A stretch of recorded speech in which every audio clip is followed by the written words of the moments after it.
Assalamualaikum warahmatullahi wabarakatuh. Waalaikumsalam warahmatullahi wabarakatuh. Oke, baik. Untuk hari ini kita akan belajar mengenai perubahan wujud benda. Oke. Yang pertama ada pengertian mengenai perubahan wujud benda. Perubahan wujud benda merupakan salah satu bentuk terjadinya gejala perubahan pada suatu benda menjadi berbeda wujud dari sebelumnya, baik ukuran, bentuk, warna, dan aroma ataupun baunya yang berubah. Kemudian perubahan wujud benda itu dapat dipengaruhi oleh hal lain. Pada kondisi tertentu suatu zat benda yakni padat, cair, dan gas mengalami perubahan wujud karena zat benda tersebut dalam kondisi tertentu yang dipengaruhi oleh panas, suhu, kelembapan, dan sebagainya.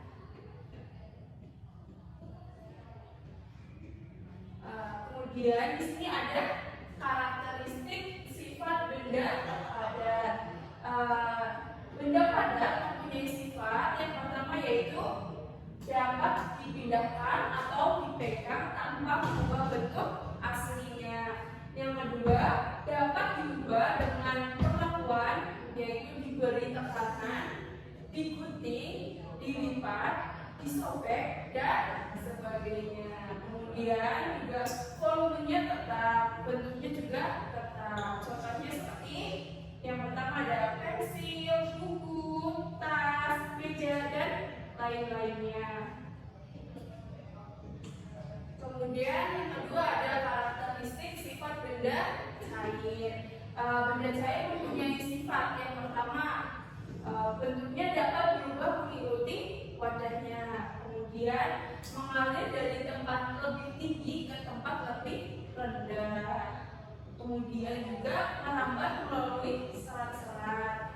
Volumenya juga tetap, menempati ruang. Kemudian mengalir ke tempat yang lebih rendah. Contohnya seperti air, minyak tanah, bensin, dan juga yang lainnya.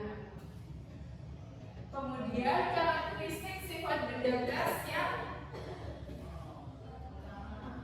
karakteristik sifat benda gas yang pertama yaitu dapat dirasakan tetapi tidak dapat dipegang. Yang kedua, jika dipindahkan bentuknya menyerupai wadahnya. Contohnya seperti apa? Kemudian yang ketiga, volume dan bentuk berubah.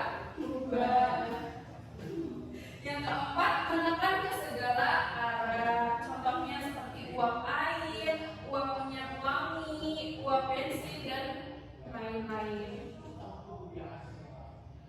Kemudian ini ada contoh perubahan wujud benda. Contohnya benda padat menyublim menjadi gas, kemudian gas mengembun menjadi cair, kemudian menjadi membeku ataupun sebaliknya.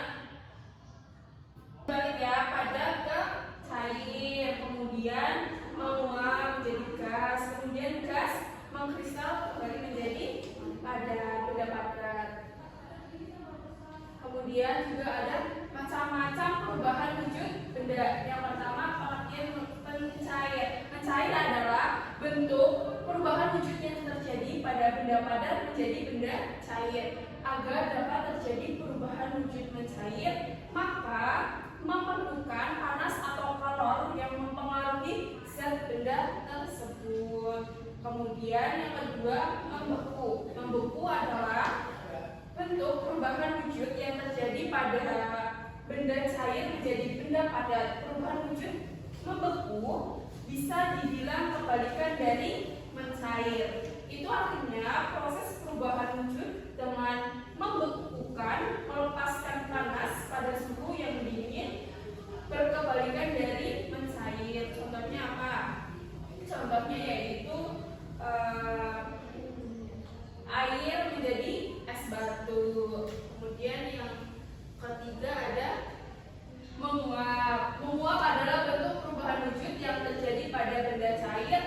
menjadi zat gas. Menguap adalah perubahan wujud yang memerlukan kalor ataupun pemanasan. Kemudian yang keempat ada mengembun. Mengembun adalah bentuk perubahan wujud yang terjadi pada benda gas menjadi benda cair. Pengembunan terjadi pada gas di udara yang dingin atau suhu rendah menjadi butiran-butiran air. Kemudian yang kelima ada menyublim. Menyublim merupakan bentuk perubahan wujud yang terjadi pada benda padat menjadi material gas. Proses perubahan wujud dengan menyublim membutuhkan kalor ataupun energi panas agar benda padat tersebut bisa berubah menjadi molekul gas di udara. Kemudian yang keenam ada mengkristal. Mengkristal merupakan bentuk perubahan wujud yang terjadi pada material gas menjadi material yang lebih padat. Proses perubahan wujud ini terjadi karena adanya pelepasan energi panas